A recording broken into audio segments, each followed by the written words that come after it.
Alrighty, it's about 1 after 1, so I'm going to go ahead and get started. All right, so my name's John Valentine. I'm a safety and risk consultant with York Risk Services and CareWorks Comp, which is a York Risk company. We're going to go ahead today and we're going to talk about the business impacts of safety. We're going to start out talking about those just as kind of an intro to employee engagement. And then we're going to talk about how employee engagement is going to end up reducing the amount of expenses you have when it comes to safety and losses related to lack of safety. The topics we're going to cover are going to, again, we're going to start with the business impacts of safety. Then we're going to move on to the employee engagement, which is where we start to save some money. And then we're going to cover some common training and policy gaps towards the end. So the business impacts of safety, where we're starting out here, we're going to talk about premiums. So premiums are what you pay to the BWC or to TPA every year, just upfront. That's your upfront money for insurance. Your premiums can go up and down based on your history as far as losses go. So your EMR, this is the calculation for your EMR, which is what's known as an experience modifier. Essentially, they take this number and multiply it by your base premium to figure out how much you're going to pay. So they take your total modified losses minus your total limited losses, which is pretty much what you actually spend versus what you're expected to spend on losses as far as insurance goes. And then they multiply it by the size of your company. If you have a really big company, you're going to have high credibility, meaning a really bad claim isn't going to throw you under like it would a small company.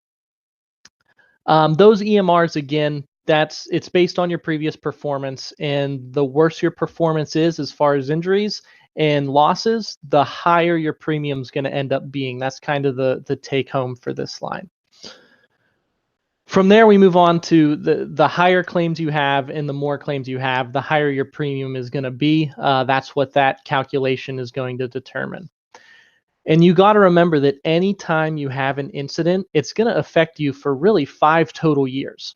So if someone would get in an incident today, that is going to be in the current year. Once the new BWC year rolls around, or the new workers' comp year, I know we have folks in here from some states other than Ohio. So once your new workers' comp year comes into play, that injury that happened today would be in what's called the green year, meaning it's not affecting your premium yet.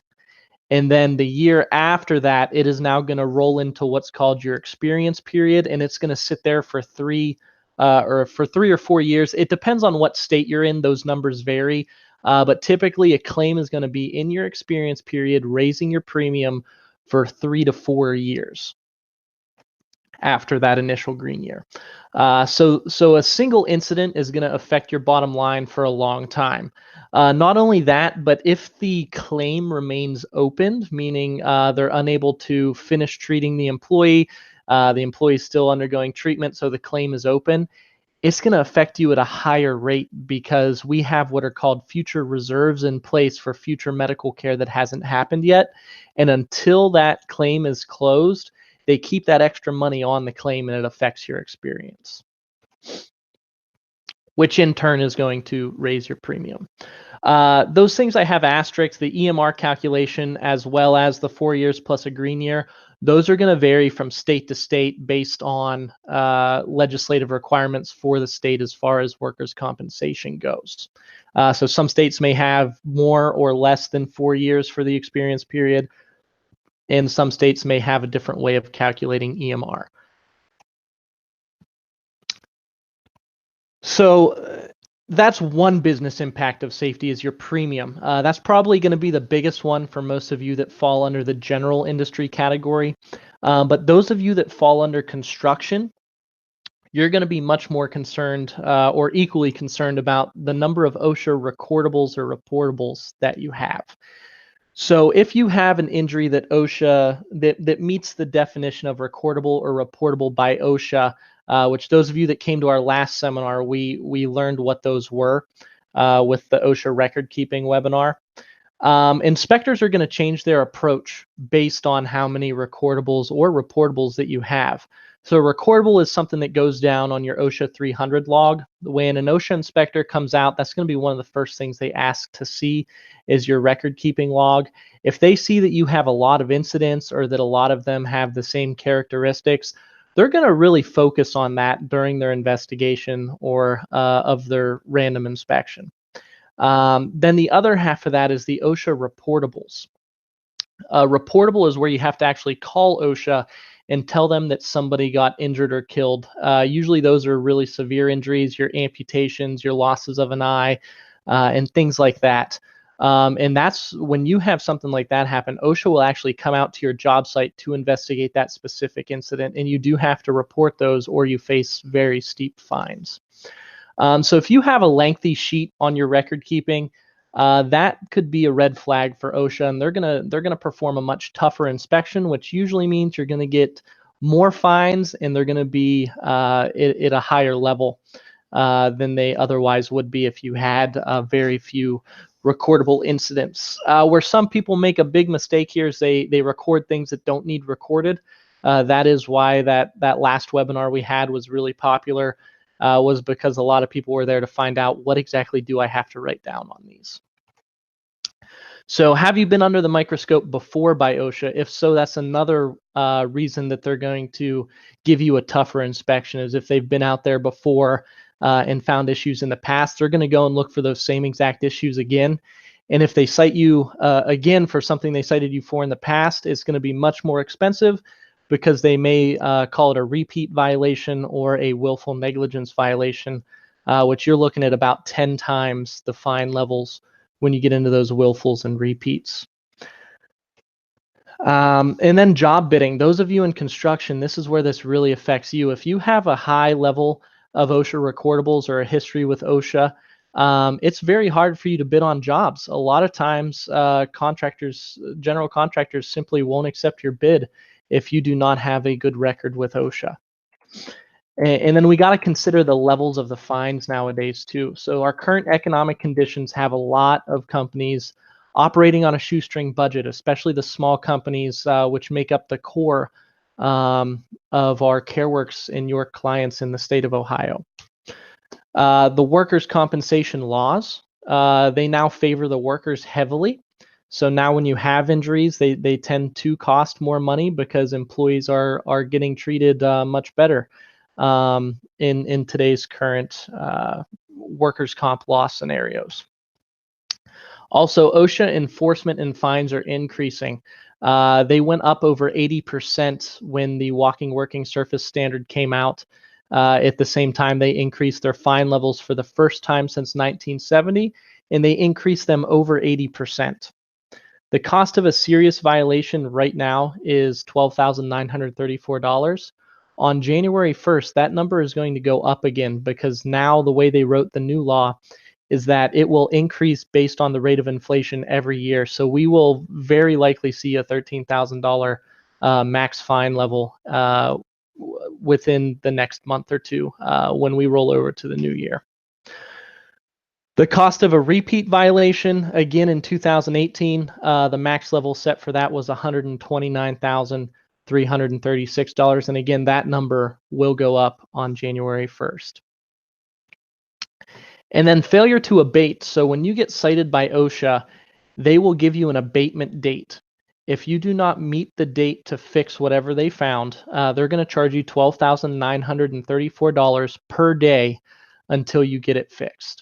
And sometimes, let's say that the violation they get you for is not having fall protection on your 24-foot tall ladder, fixed ladder.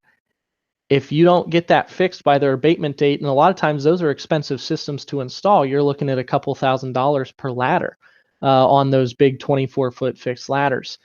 So if you fail to fix that in time, perhaps because it's too expensive or something like that, they're then going to start charging you $12,934 per day until you get that fixed. And again, that's another number that is going to go up as soon as we get into the new year. And then to give you an idea, one of the big focal points of OSHA's enforcement within the last year or two after that increase in fines came out Amtrak was cited $892,000 for retaliating on an employee who reported a safety issue.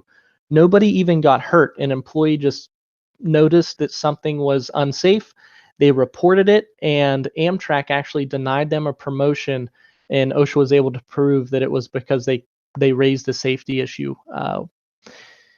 And they ended up fining Amtrak $892,000. The bulk of that fine, though, was restitution to the employee who was denied a promotion. It was executive level, so we did see a lot of money tossed around there because of that. But they were one of the first big focal points of the new citation system. We're also going to talk about retaliation fines a little bit more towards the end of this webinar, because we're going to talk about what type of safety incentives you can have and that you can't have. And it is actually now considered illegal to have a rate-based safety incentive program. In other words, if you say at the end of this month, if we have 0 injuries, we're going to have a pizza party. That is actually illegal now, because what that does is encourages employees to hide their injuries or not report them, which is the opposite of what OSHA wants to happen. They want you to encourage employees to report their injuries so that they can be treated right away so that things don't get worse. So we'll talk about that in detail towards the end of this webinar when we get into what you can do to incentivize employees, because you can absolutely still incentivize safety. We just have to do it a little bit differently than it was done in the past. Another big citation that was issued in the last couple years was a Florida roofing contractor. They had been hit a couple times for fall protection violations, which are a big focus for OSHA. They still didn't fix things. 2 people actually ended up getting injured after they were cited multiple times. So OSHA came out and said, you know what, if you don't want to fix things that we tell you to fix and you get 2 more people hurt, we're going to cite you $1.5 million. They really put a hurting on that contractor for just absolutely not taking care of their employees and ignoring safety rules. So just think about that when you think about what you can do as far as investing in safety. If those companies, if that Florida roofing contractor would have just spent 1 day training their employees on fall protection and buying the equipment to use, they would have spent next to nothing compared to that $1.5 million fine. So you need your employees to work safely, so you really have to focus on making sure you're training them and making sure you're engaging them, which we're going to talk about today, because you can't always do what I call like babysitting, or some people call it bird dogging your employees. You can't stand over them and make sure they're working safely at all times. It's just not feasible, and that really creates a distraction. If you have someone staring at you when you're trying to work, just to make sure you're doing things safely, you get nervous and you could end up getting hurt just because you're working nervously. So we're going to talk about what you can do instead of that, instead of just kind of always standing over them. And so those were the business impacts of safety. And when I talk about those, I always want to talk about the personal impacts as well, because sometimes we get too wrapped up in the money and too wrapped up in that being why we do safety. The real reason we're doing safety is to make sure that our employees can go home and see their families after work. I leave this slide intentionally blank. The impacts of a major injury or death in the workplace don't stop after the fines are paid. They don't stop after it falls off of your experience period and your premium. The mental trauma, the family situations that families are placed into after death in the workplace, the workplace morale goes down. So a lot of times if you have a fatality or a major injury, you then have a spree of smaller or bigger incidents that follow it due to the workplace morale dropping, and things just start going south really fast. Job security can start to go out the window when something like that happens, because a fatality in a small employer could put the company out of business. There are just compounding effects that are going to lead to more incidents. And not only that, you now have a family that no longer has a mother or a father in the household because of this injury.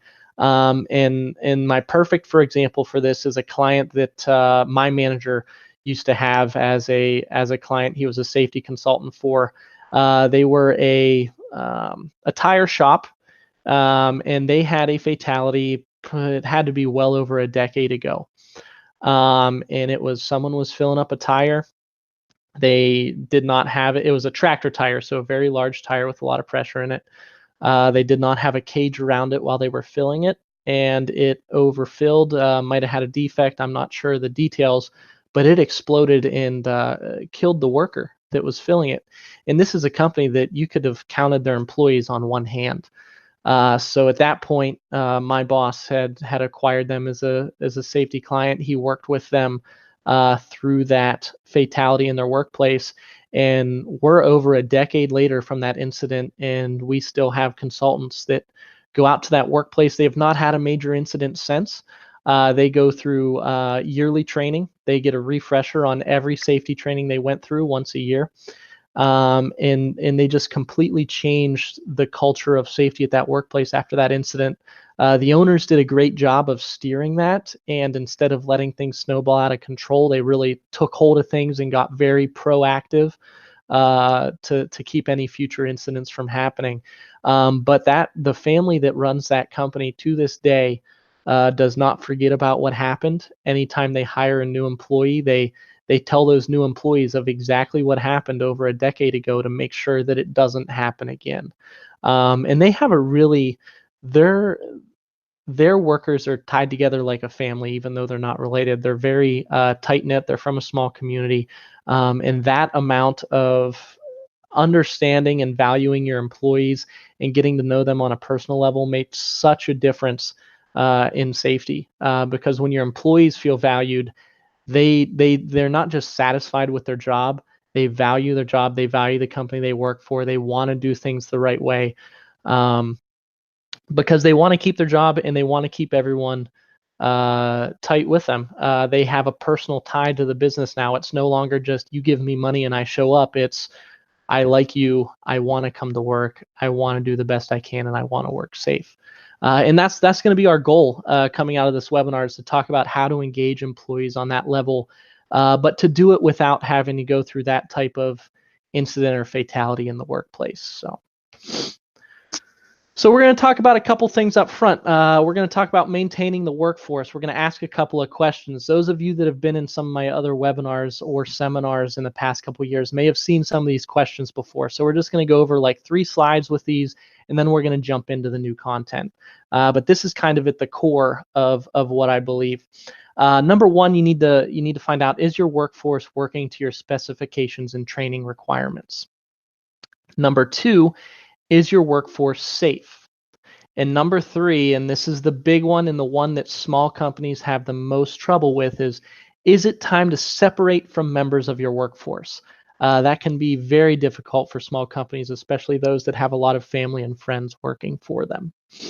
And number 4, what type of safety culture do you currently have? How do we diagnose that? How do we figure out what our current safety culture is? We're going to go through some of these, or all of these actually. So number 1, is your workforce meeting your specifications? How do we identify that? We can identify that through audits and inspections. And when I say meeting your specifications, are they following your policies and procedure for operations? Are they following your policies and procedures for safety? Those are the 2 core things I'm looking at here as far as meeting specifications: safety and operations. You can identify that through audits and inspections. I treat audits and inspections the same, though they are at their core different things. An audit, you're going through with a check sheet and you are checking off they're doing X, Y, Z. An inspection is more informal, where you just kind of walk through and you look for things that are out of place. Observations, that's even less formal than an inspection, and these are my favorite. Observations are going to be really at the core of employee engagement as we move forward, and I start talking to you about management by wandering around or management by walking around as a strategy. Observations are just things you notice while you're not actually looking for anything wrong. So an observation could happen when I walk up to Jim on the processing line, and I'm just talking to Jim about maybe his holiday bonus or what he's doing for Christmas. And suddenly I notice off in the distance that Sarah is not wearing her safety glasses. I wasn't looking for that. I wasn't out there to do anything other than to just kind of shoot around with Jim and talk to Jim about some other topic. I prefer observations because they seem like less policing. They seem like a more honest, humanistic approach to safety. You do still need to do audits and inspections because you need to make sure that you're checking all your boxes once in a while. But I like to do audits and inspections maybe once a quarter, and observations I do every day. Injuries and incidents. So those first two audits, inspections, observations, those first two bullets, those are leading indicators. You find the problem before anything bad happens. Injuries and incidents are not good. Obviously, a loss has already happened. Someone has gotten hurt. You're paying money on it, and they're out of work, or they're in something. They're not working at 100% anymore because they were injured or involved in an incident. That is a lagging indicator. We don't want lagging indicators, but we need to track them because if something happens, we need to make sure it doesn't happen again. So those are going to be our lagging indicators. If we have an injury or incident, we need to make sure we do a formal report on it. We write up what happened, who it happened to, when it happened, where it happened, and how it happened or what caused it. And then the most important part is the part that most people forget, and that is to make sure that you issue a corrective action. So let's go back to Sarah not wearing her safety glasses while I was talking to Jim. If I hadn't noticed that, and while Sarah was grinding something, a spark went into her eye. She now has to go, we can't wash it out. She goes to the eye doctor. She has to get it buffed out and all this other stuff. She's now out of work, so we're down on production. Maybe she can't come back to work right away, so now she's on workers' comp. We're paying out there for lost time. And then on top of that, this is affecting Sarah at home. This should be a huge part of your concern. Sarah is now not getting 100% of her paycheck. When you're on workers' compensation, there's a delay until you get the check in the mail. And you're also not getting paid at 100% of what you were making in the workplace. That should be part of your concern. If that is not part of your concern, are you really caring for your employees? That is kind of a deep question I like to ask.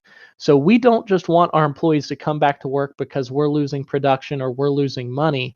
We also want them to come back to work because they are losing money. Okay. Sarah might have 2 or 3 kids that she's trying to support. Or Sarah might have, like me, I don't have kids, but I have dogs, and I got to make sure that I can pay my dog's vet bills and I can get them dog food, So we need to make sure that our workers are getting back to work as soon as they can safely so that they're getting their paycheck as well. All right. And then the last one here I have is reinforcement. That's not really an identifier. That's more of this is how we're going to encourage good behavior to continue. So Jim was wearing all his safety glasses. He was wearing his gloves, whatever he needed on at the time when I was doing my observation, and I was talking to Jim. And so after I talked to Jim about whatever topic I was on, I just thanked Jim and say, "Hey, man, thanks for wearing all your stuff. I appreciate it. Glad you're being safe." And just recognize him for doing things the right way. Maybe I don't know, hand out. It's Christmas time, so I hand out candy to anyone or hand out a snack or whatever to anyone who's doing things the way they're supposed to. Just randomly, it doesn't have to be some big formal thing, but I'm reinforcing his good behavior. And then I go over to Sarah and I remind Sarah, "Hey, Sarah, you got to make sure your safety glasses are on. Maybe this is her first time that I catch her not wearing her safety glasses. I'm not going to be hard on her.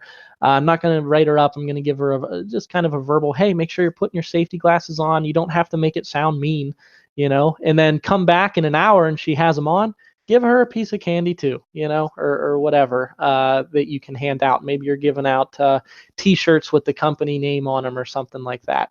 Those types of little things make a difference. We're going to talk about some reinforcement strategies again towards the end of the webinar after we talk about the core topics.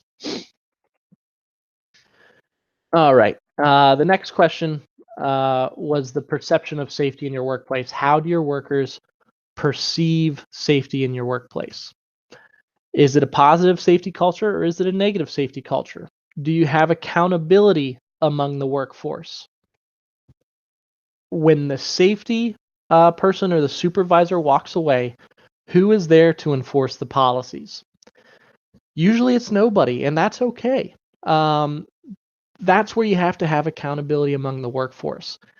So we're going to spend the rest of this webinar talking about how we get our workers to be accountable for safety amongst each other when they don't have a supervisor or a safety person kind of watching right over them, which, as I said before, I don't like to do anyway.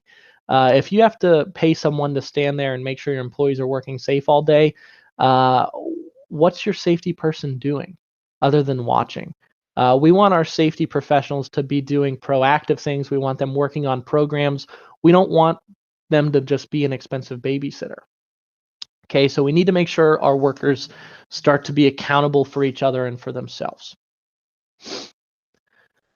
All right, so one of those questions in there was, is it a positive or a negative safety culture? How do we determine that? So let's take an example of Mike. Mike's manager sees that Mike is rushing through his tasks at an amazing speed. Let's say Mike is running a deli slicer. So we're working at the deli, and Mike's running a deli slicer, and he is just going at an absurd speed. He's cutting through a ham in no time at all. And it's not a speed that Mike normally goes at. Mike is an employee that's maybe been with us for a year, so he doesn't run the slicer all that much, but for some reason he's going really fast today. So what does the manager do in this situation? If you want to type your answer in the chat box, does he A, nod in approval because the task will be completed on time? So just pretty much ignore it. Does he say nothing and totally ignore it? Does he tell Mike to be careful? We don't want him to injure himself and not be able to work. Or does he D, ask Mike why he's working so fast and try to understand why Mike feels like he needs to rush? What do you guys think? Go ahead and type over in that chat box. I'll give you a couple minutes because I know there's a delay between the live stream and me actually speaking.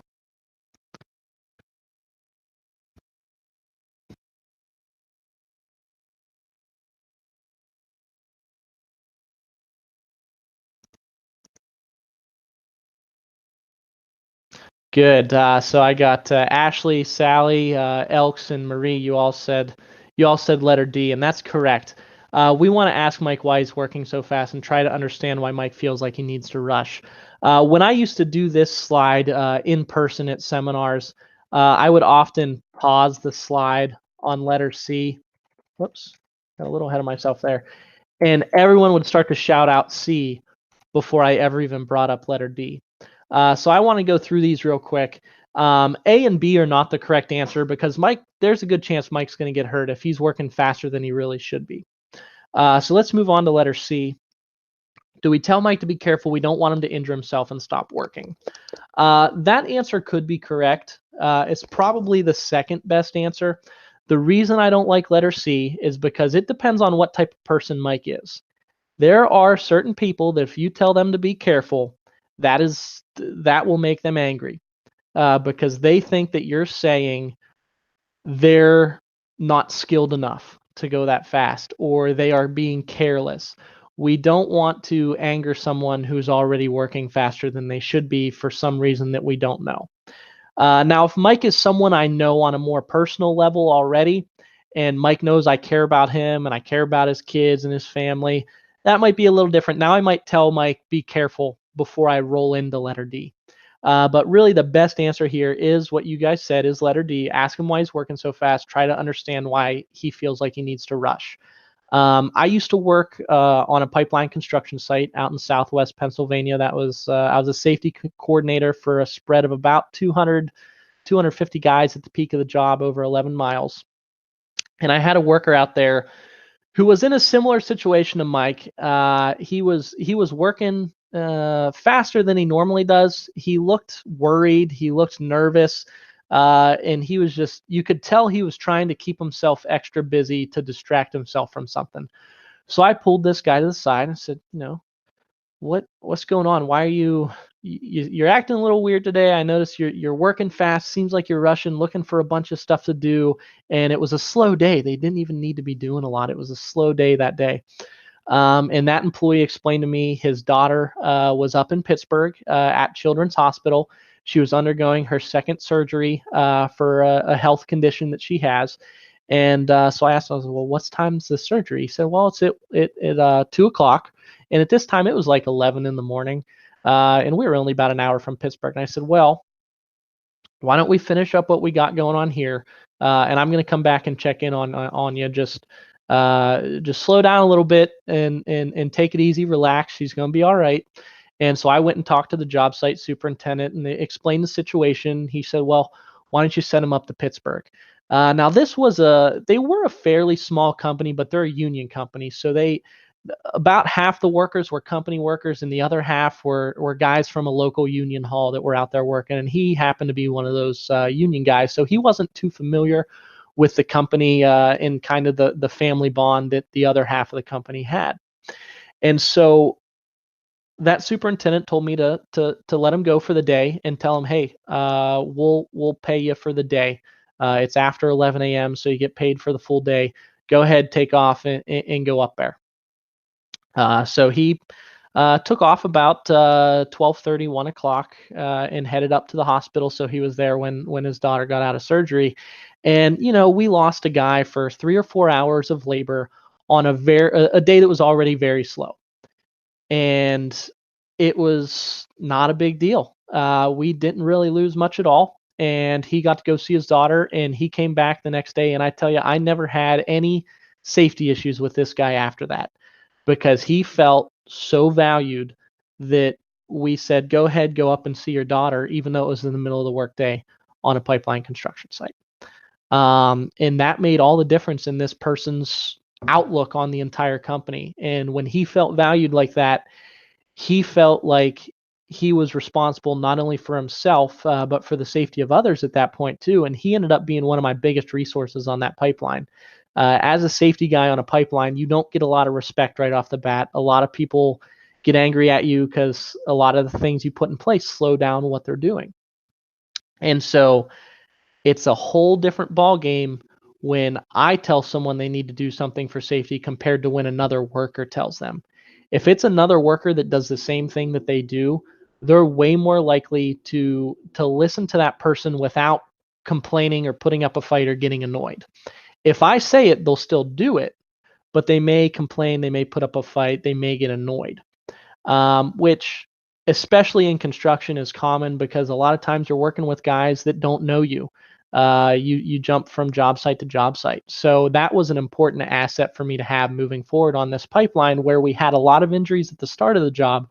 But by the end of the job, I didn't have just this one employee. I had multiple employees that I had planted little seeds with like that that started to blossom. And they started to essentially be little safety managers amongst themselves, which was great. Okay, and then this last question is it time to separate from members of your workforce? And I'm going to bring back up that company again because the whole small family company thing is a double-edged sword. In one regard, it's great because you can make some exceptions and you can really get a lot more personal with employees as far as getting to know them. But the downside is you have employees that end up being protected by the level of friendship or familiarity they have with the owners or the managers or the supervisors above them. You need to make sure that when you have employees that aren't following company policies or not working safely, that you have a disciplinary program in place that is enforced equally no matter whether they're the owner's son or they're the new hire you just got 2 days ago that you don't even know. You need to enforce the disciplinary program evenly amongst everybody. How does your program work? And is it enforced equally? A lot of times, what I see with disciplinary programs is it's a verbal warning, followed by a written warning, followed by another written warning, and then a suspension, and ultimately the last step is termination. A lot of times in these smaller family-owned companies, you have somebody that's just been there for 20 years. They don't like change. They don't like when new safety rules come out, and they just don't follow them. They're kind of hard-headed like that. And when you have a situation like that, you need to take care of it. You need to nip it in the bud because otherwise it's going to keep snowballing. And then eventually, when you do try to punish somebody else, they're going to say, well, Brian over here does the same thing. How come he doesn't get in trouble? And is it because he's best friends with the owner? Is that why? And then you have just all kinds of drama on your hands on a job site. So you need to make sure you enforce that equally. This is the hardest part is if you have someone that's not willing to cooperate, you have to let them go. You can't play favorites amongst people when it comes to the disciplinary program. If you let people get away with stuff, your whole safety program is going to fall apart. And then finally, the $1 million question, literally, this is what your premiums end up on, is how do I prevent my employees from making risky decisions that could result in injury on the job? Is it constant and immediate supervision? Should I be bird dogging them? I am a firm believer that the answer to that is no. I believe you need supervision. I believe you do need to do audits and inspections, but you shouldn't be looming over your employees at all times of the day. I feel like that's counterintuitive. It breeds nervousness. If an employee is doing a skilled job, it could distract them and cause them to get hurt. So when the supervisor of safety walks away, who is going to enforce policies? Well, it's great if they can enforce them themselves. Can you wrap your employees in bubble wrap? You can buy all the PPE you want, but if your employees are not trained to use it, or they just choose not to use it even though they know they're supposed to, it's going to do you no good. And all the PPE in the world is not going to protect you from all the hazards in the world. Okay. Complete OSHA compliance, is that the answer? It's a part of the answer. So OSHA compliance is kind of bottom of the line, bottom of the bucket. If you meet OSHA compliance, you can give yourself a pat on the back, but it does not mean you have a safe job site. The OSHA rules were written in 1970. Much has changed since then. We have much better equipment out there as far as PPE goes. We have much better engineering solutions out there than we had in 1970. Some of the rules have changed, but not many. I'll give you fall protection, for example, which we see in this photo. The fall protection rules for general industry were changed in 2016. It took over 13 years to get the rule updated. They had proposed it or wrote it in 2003, formally proposed it by 2007, and then it took until 2016 to get it passed, and then it didn't become active until 2017. So OSHA cannot change their rules easily, even though there's way better options out there now than there used to be. So complete OSHA compliance, it should be a starter goal for you, but that is not the answer to prevent your employees from making risky decisions. Strict disciplinary consequences, that's another partial part of the solution. You do need to have strict disciplinary consequences. I talked about those a little bit ago. Again, you start with your warnings, escalate to a written recorded warning, and then ultimately escalate to suspension and termination, and enforce them equally amongst everybody.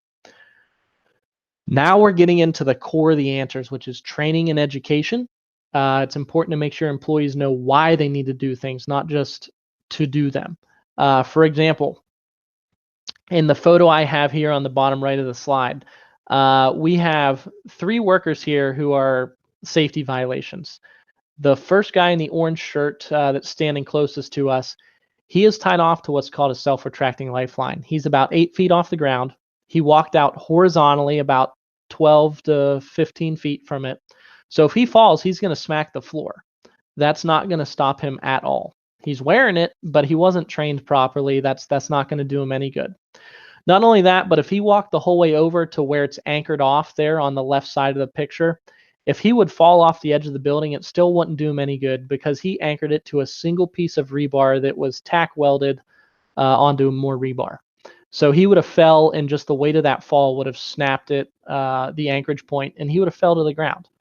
The guy on the right side of the photo here, he's wearing a harness, but he's not tied off to anything.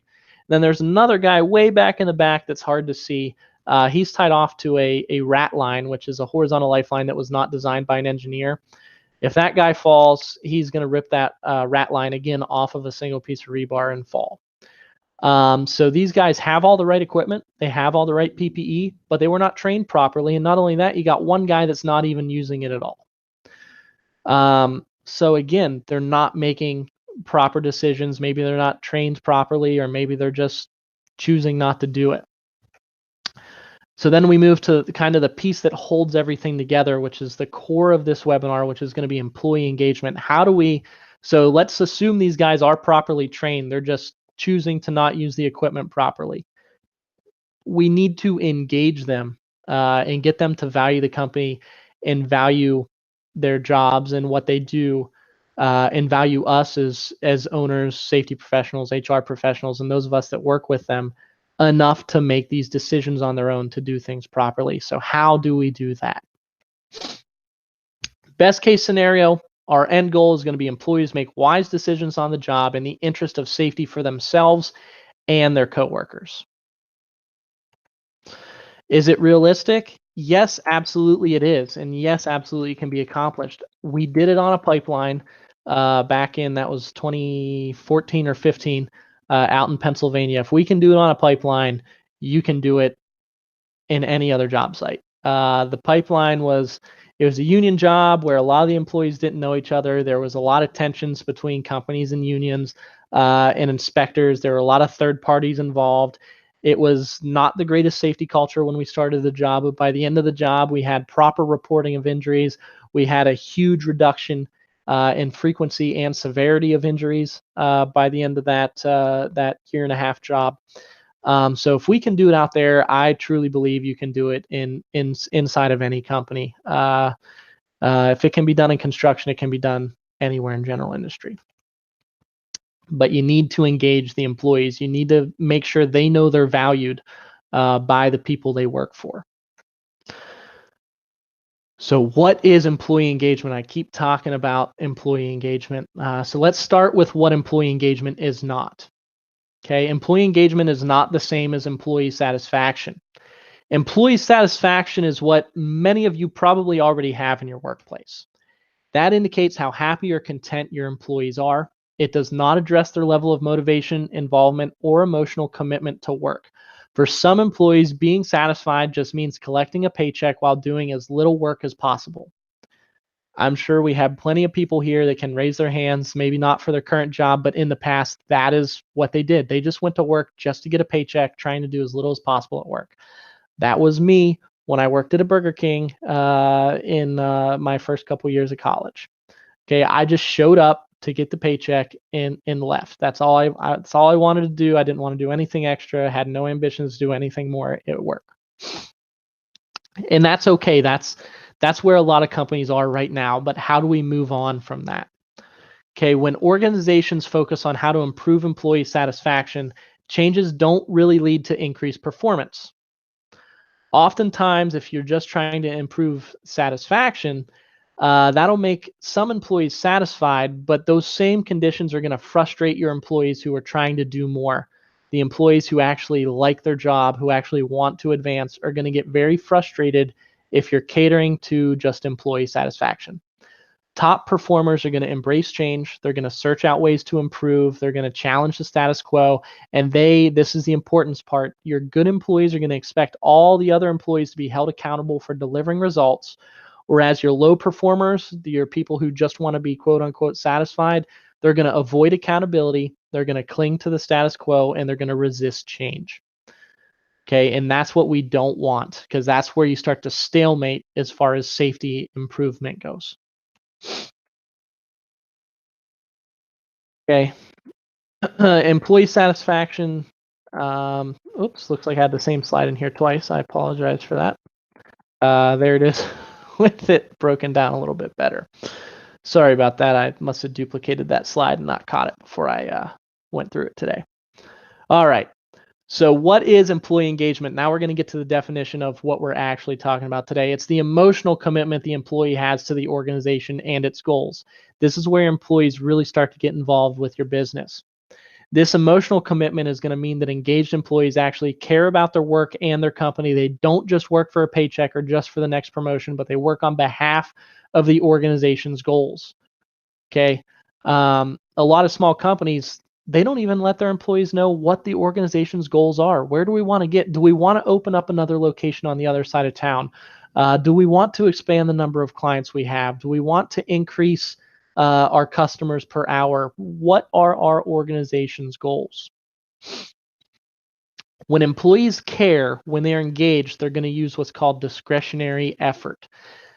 So the engaged computer programmer is going to work overtime when needed without being asked. They got a project and they got a deadline. They know they need to get it done. If they're salaried, that's even more dedication, that's even more engagement, because when you're salaried, you don't get paid any extra for staying an extra 2 hours. You get paid to do your job, and that's it, however long it takes you. The engaged retail clerk at a grocery store or at a retail store is going to pick up trash on the floor even if the boss isn't watching. This is important because let's say you're the cashier. It's not your job to pick up trash. There's someone that's probably tasked with that.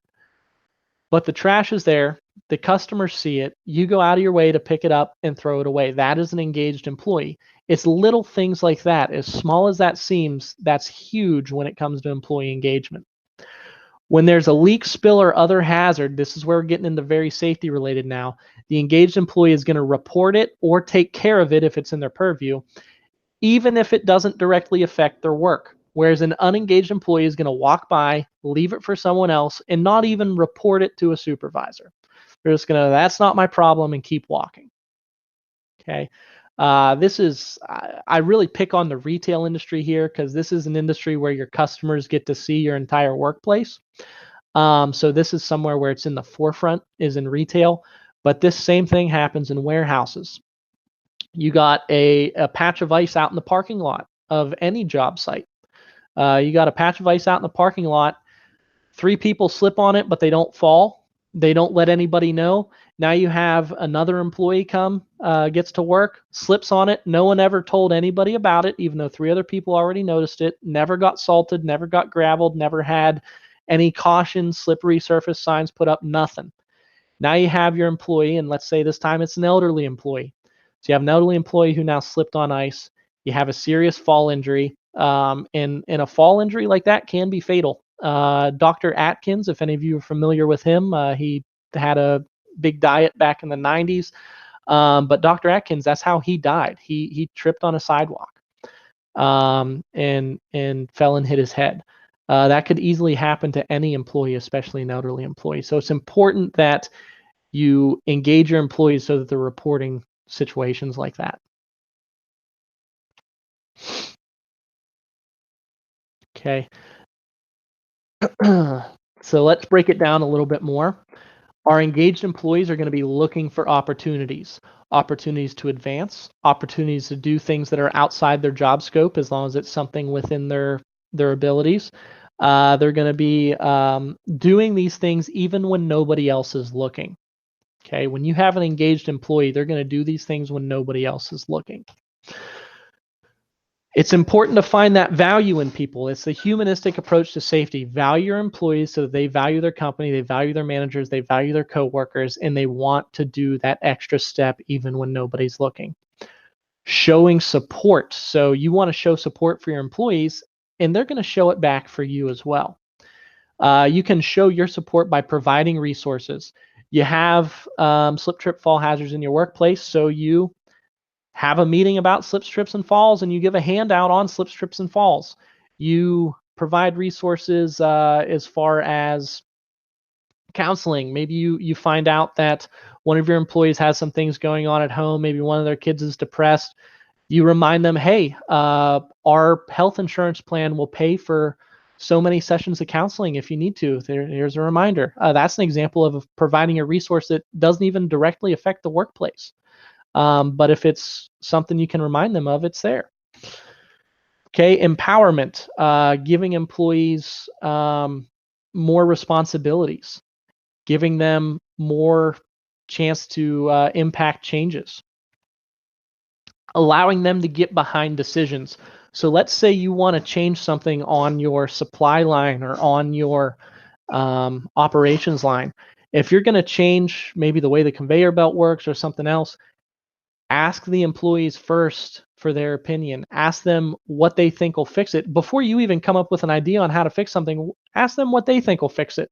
Because chances are your employees on the line are going to have the best ideas for how to improve the jobs they do all day, every day. So give them the opportunity to get behind decisions and follow through on any promises you make. If you say, Sam, I'm going to make sure that we address your safety concern within the next day, make sure you address that safety concern within the next day.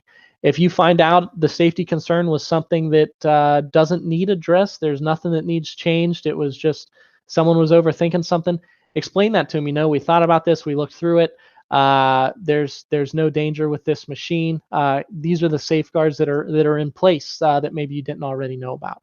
So even if there's nothing you can change, let them know that you did follow up on it and you did look into it. So now let's step away and figure out, where do we start? How do we start to engage these employees? What's our starting point? Because we can't just put safety programs in place. We can't just start to tell employees that we value them. How do we actually do it? You can't just rush into them without building a foundation, first of all. This is a time-consuming process, and you have to start out with the baby steps. You need to value those employees. I keep saying that over and over. That's really important. You need to make sure those employees feel valued as well. Get to know your employees on a personal level. Okay? What makes them tick? What is their thing? What brings them happiness? Why do they come to work?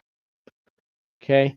My buddy back on that pipeline that went up to the hospital to see his daughter, that's what makes him tick, is his daughter. That's why he comes to work, is to make sure she has a childhood that he didn't get to have, to make sure that she is well taken care of because she has an illness that requires a lot of medical treatment. So he's there for health insurance. He's there for money. He's there for making sure he can keep his daughter happy, is really what's at the core of everything, is making sure he can keep his daughter happy and healthy and safe. Okay, so get to know employees on a personal level. Find out what makes them tick. What is their thing? How do we do that? Management by wandering around, or management by walking around. MBWA. This is a personalized approach to safety and business management. Supervisors, safety, owners, HR, and I put this in air quotes, wander around at random. It's not really at random. You have an intention while you're doing this, but you don't do it on a schedule, and you don't have certain people in mind when you go to do it. You just go out, and whoever you bump into, you talk to. You check on employees, you check on equipment, you check on the status of ongoing work. The emphasis is on the word wandering as an unplanned movement within the workplace. Instead of a plan where employees expect a visit from managers at a systematic, pre-approved, or scheduled times, instead of doing that, you do this randomly.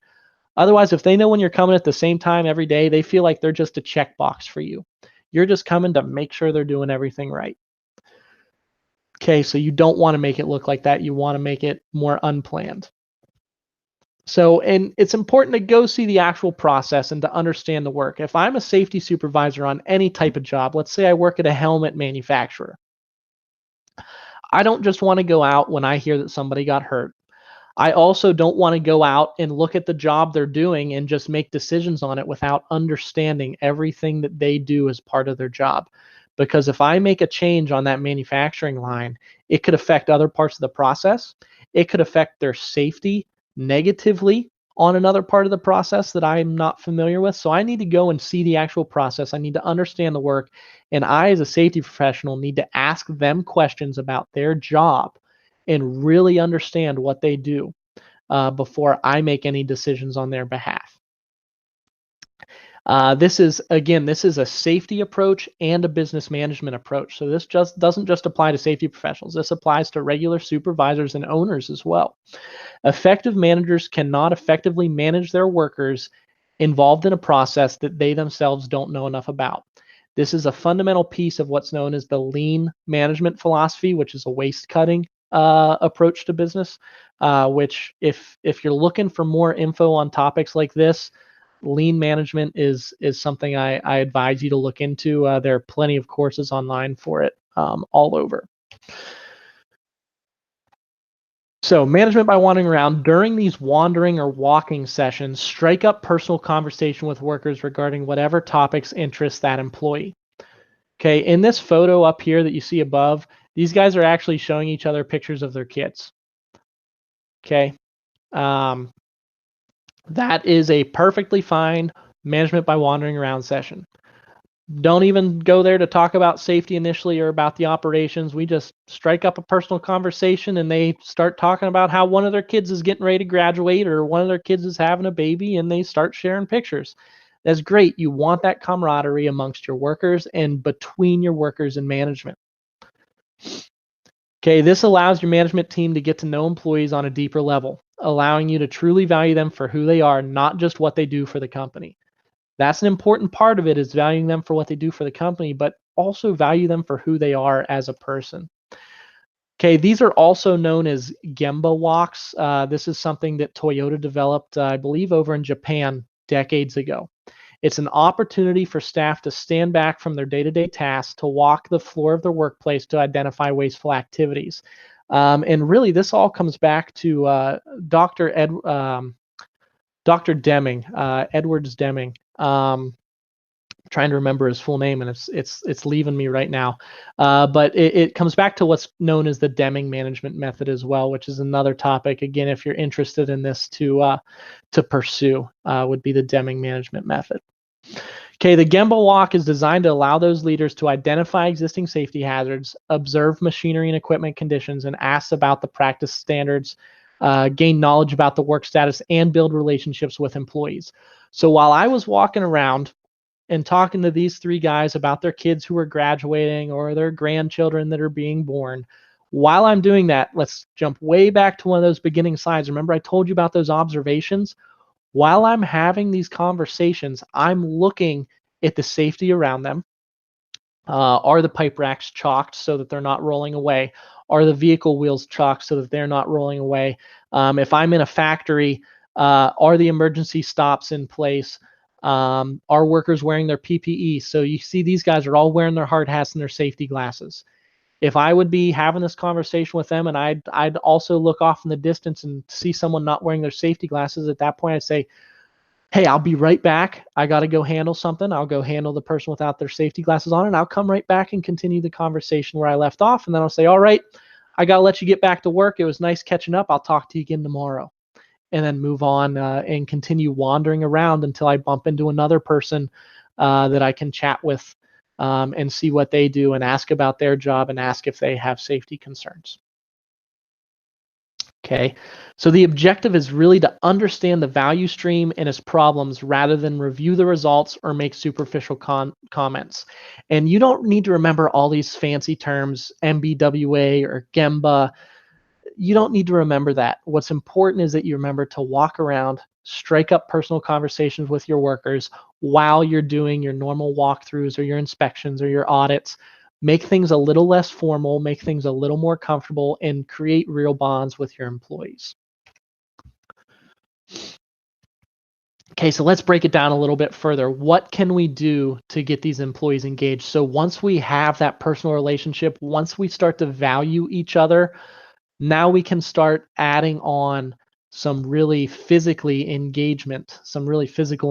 So maybe I start to get really tight with one of the workers and I start telling them about the inspections that I do. And I say, yeah, when I come through your section of the warehouse, this is what I'm looking for. And then I give them my inspection sheet. I say, yeah, this is exactly what I'm looking for. If you're ever wondering what I'm coming through here sometimes for, these are the things I look for. Now they know what you look for. Now they can do their own inspections on a regular basis. Maybe you could even say once a week, if you probably get bored of doing what you do all day anyway. So once a week, how about you take 10 or 15 minutes, go through and do this inspection. You can send the report to me. And then I can then start to build a whole program on top of that. Each department does their own internal inspections, or they inspect another department and another department inspects them. And then they turn their inspection sheets into me. And if we have 100% participation and everyone turns in their inspection sheets on time, for a month, we cater in pizza on the last day of the month or something like that. That's a perfect example of a recognition program. Or maybe we set a goal that they have to have an 80% on those audits. And whatever departments stay above an 80%, they get whatever the reward is. Okay, those inspections could cover housekeeping. They could cover inspecting equipment, all kinds of things. Moving into compliance, you could task some of your engaged workers with inspecting the fire extinguishers. So I'm a safety professional. There's a lot of things I have to do if I'm on a job site that are pretty difficult or time consuming. And when it comes to fire extinguishers, you can train anybody to do that. So we could train someone who is looking to be more involved to go around and inspect all the fire extinguishers once a month, make sure the pin's there, make sure they are fully charged, make sure they're mounted where they're supposed to be and that they're labeled and not blocked. Give them a checklist to go through and go around and do it. When I worked at Marathon Petroleum as an intern, that was one of my tasks at the corporate facility, was to go around and inspect all the fire extinguishers. And it's something I enjoyed doing because as a safety intern, I also got to bump into a lot of the workers that way because I'd walk into different parts of the building. And so as I'm walking around inspecting these fire extinguishers, I'm also making observations for safety. I'm also bumping into employees and having chats with them to form bonds. So there's all kinds of things where this starts to roll around and snowball on top of itself into a much bigger picture. Inspecting first aid cabinets in compliance as far as equipment, forklifts, ladders, things like that. Lockout, tagout. This is a good one for your maintenance workers. Have your head maintenance guy do compliance inspections for lockout, tagout on a regular basis. And I'm still going to come in at a deeper level and do a more formal lockout, tagout audit on a regular basis. But if my head of maintenance is also doing one every couple weeks, that's even better. He's going to catch something before I even have the opportunity to go out and find it, which is great because it gets fixed. SDX books, electrical type audits, that's more for a skilled worker. So if you have a maintenance worker who's particularly an electrician, that could be something for them. Electrical is something that I'm not very well versed in. So that is something that I would absolutely entrust a skilled electrical worker with if I have one on my job site, because I think they would do a better job at that than I would. A project work. You could have your engaged employees participate in developing programs like hazard communication or lockout and tagout. So a lot of times you're still going to need the safety professional to write those programs. But if you go out and get the input from those workers who are engaged, it's even better because now you have suggestions coming in from the people who are going to be directly affected by these policies so that you can make sure the policy is as painless as possible when you put it into place. And when they know that they contributed to the policy, they're going to buy into change a lot easier if they feel like they're the ones that are directing and having input on the change. It's very important. If I would just write that policy myself, put it in place and say, you guys all have to follow this now, that's it.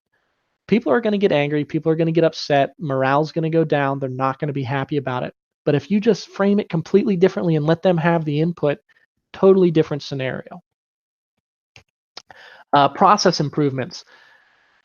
They're the folks, the people who are doing the work are the people who you want to get feedback from before you change processes as well. See how things are going to affect them. So you could say, hey, Jim, you work this production line. What do you think would help the, I don't know, batter production process run better? Get his feedback. And if he has some good ideas that are feasible, put them in there. That's great. And then you could even recognize them for it afterwards. So once you make the change, give it a little bit, see if it goes well, and then announce that Jim's getting an award for coming to management with a good idea that improved a process and in turn improved production or improved safety, and recognize him for that. That's going to get him even more engaged, and other employees are going to want to get more engaged at that point when they see people being recognized. Susie, how can I make your job easier, safer, or more efficient? Okay, those are the types of questions you want to go to your employees with that if they're not engaged, can help get them engaged. And if they're already engaged, it's going to get them more engaged. Okay. You can conduct formal behavior observations. That's something that anybody can do. So when I was, again, at a major petroleum company, when I was working in the corporate office, I was also bouncing around between refineries as well. We had behavior-based safety observations we had to do. And when I say we, I mean every employee that works for them.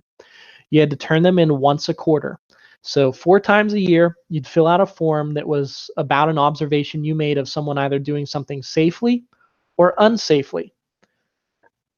This is going to help your safety team determine what issues you have that maybe they haven't noticed yet. One of the biggest things we got from that was in the corporate office, Workers going up and down staircases while holding boxes, which meant they couldn't hold a handrail. Something that wasn't really on our radar because we were super focused on safety in the refineries, and we didn't realize that every day we had dozens of people who were workers' comp claims waiting to happen because they were going up and down stairs carrying boxes. Nobody had fallen yet, but the moment one person falls, that could easily be a $100,000 workers' comp claim with a back injury, broken bones, and all kinds of stuff falling down a flight of stairs. So from those behavior observations, they filled out a form that said, I saw somebody carrying a box down the stairs without holding a handrail because they had to hold the box instead of taking the elevator. We got dozens of those ins. We realized there was a trend, and so we put out a safety notice on it, emailed to every single employee, do not do this. Take the elevator. It might take you more time, but it's much better than falling, getting hurt, and being out of work. Okay. Your employees could participate in specialized safety training or train the trainer courses. This is a huge one. So I worked with a factory down in about an hour and a half south of Cincinnati. And at that factory, it was a really far drive for me at the time. I was living in Pittsburgh, and I kept having to go out to train forklift drivers. I said, you know what, wait, let me save you money. Why don't I teach one of your employees everything they need to know in order to teach other employees how to run the forklift? And this is a person who was already really engaged. This is an employee who had been there for years. He loved his job. He loved the company, and he was dedicated to this company, and he wanted to do more. So I trained him on everything he needed to do in order to train other people to run those forklifts. And it saved that company money because it meant they didn't have to pay me to come out there every time they needed someone retrained. And now this guy could update the forklift certificates every 3 years. He could go through a refresher training with all the employees, and they were good to go. So train the trainer courses and specialized safety is great. If you have a maintenance team that does a lot of lockout tagout, have them participate in a higher level lockout tagout course. If you have a safety committee, once it gets kind of really solidified and you have a core group of people in the safety committee, start sending some of your most engaged employees to OSHA courses. Send them to an OSHA 10-hour or an OSHA 30-hour, or have the OSHA trainer come in and train the whole committee all at once. Okay. Some more ideas for the trainings you could do. HAZWOPER, first aid, CPR, AED. That was a big one at the oil company I worked for, was first aid. Or sorry, not first aid. It was AED and CPR. They had a goal to train, I think it was like 30 or 40% of employees to do CPR and use an AED, and they met and exceeded that goal. They had the person that could train the employees that was internal, and so he set up the class, and employees could sign up to come to the class, and they ended up teaching a lot of that company to do CPR and AED, and it actually ended up saving a life. It wasn't one of the employees, but it was someone was outside of the corporate building, went and had a cardiac event, and one of the employees from the company was able to provide CPR until emergency responders came, scooped the victim and took them to the hospital, and the person survived, all because this company had decided they wanted to train as many workers as they could in CPR, with the intent to have it save an employee, but ended up saving a civilian instead, which is just as great. Safety at heights is another big one. OSHA, their number 1 citation is fall protection, and their number 9 citation is fall protection training. So fall protection is huge in this day and age of OSHA. Conduct basic safety trainings. Your employees could run those trainings if any of them have a knack for teaching or speaking to other employees. You could have them start to teach some of the basic safety classes to new hires and things like that. You could have employees come in and speak at orientations. That's huge as well. A lot of times it's just an HR person who has to they'll give the HR orientation, and then the HR person also gets tasked with going over the safety information. It'd be great if you could have an employee who's engaged and enjoys their job and knows the ins and outs of exactly what they do to come in to the orientation for 5 or 10 minutes and just talk about a particular job in the facility and go over the safety concerns for it. And then lastly, this is the big one we'll spend a lot of time on today, is the safety committee. In the state of Washington, where I do a lot of work now, safety committees are mandatory for any employer that has 10 or more employees. Most other states do not have a requirement like that. But even if you're not required to do it, I strongly encourage you to have a safety committee. They are huge when it comes to employee engagement. That's really how you get people to participate. Some committees with safety pointers, some pointers for safety committees. Start by keeping your scope narrow. You don't want to get too big too fast when it comes to safety committees. Conduct training.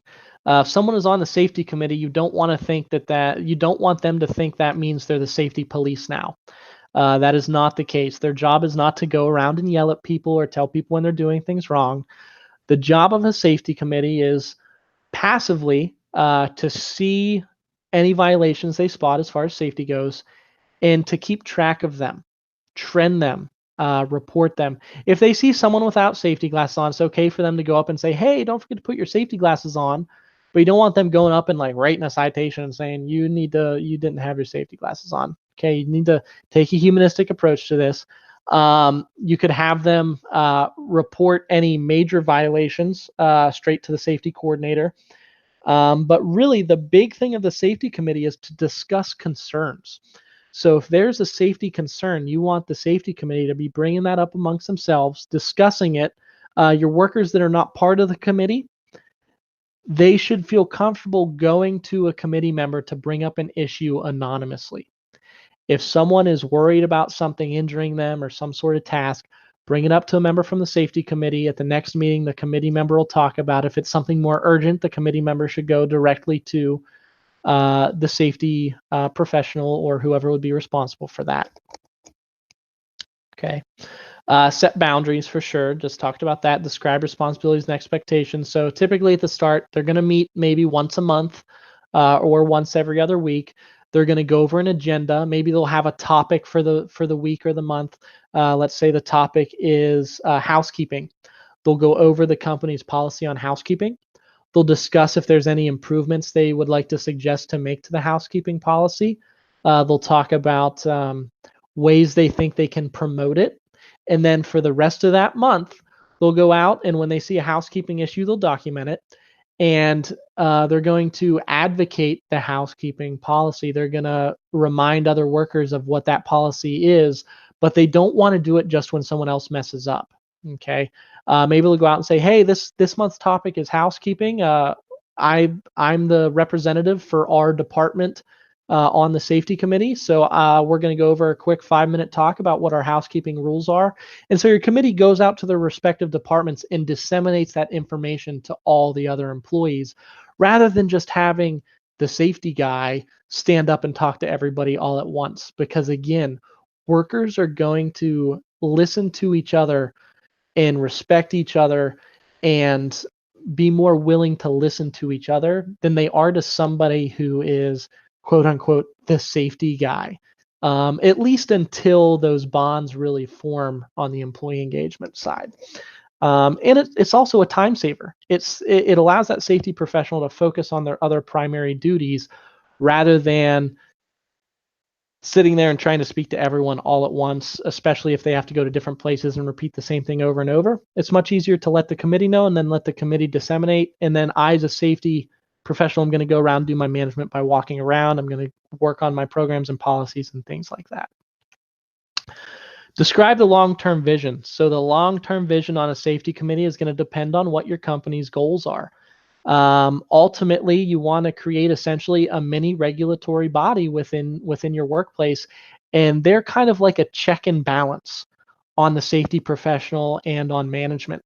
So that safety committee essentially functions like a House or a Senate would in regards to each other, where they're going to put their input in, and then they're going to send it over to you for approval. You're going to put your input back in and send it back to them for approval until you can come to a compromise. It essentially becomes a mini little representation of the workers strictly for safety. OSHA training and more. Again, I highly encourage you to, if you have a safety committee, as it becomes more established, send them to an OSHA 10 hour or an OSHA 30 hour. Send a couple of the committee members, and then they're going to come back with all this new knowledge. and they might be able to find stuff that you haven't found in the past. And they're also going to be able to come up with solutions for it. And then they'll give you, the safety professional or the owner, they'll recommend those solutions to you, and then you can decide what you want to do with that information. Value their input. Always value their input. A lot of the times they're going to come to you with things that you can't change, or that are a little too avant-garde, a little too over the top. Value the input, thank them for it. You might have to explain to them what's feasible and what's not, but one of the best things you can do is say, thanks, I'm going to consider that, and then give it a day or two, and then go back and explain your position on whatever issue they brought up.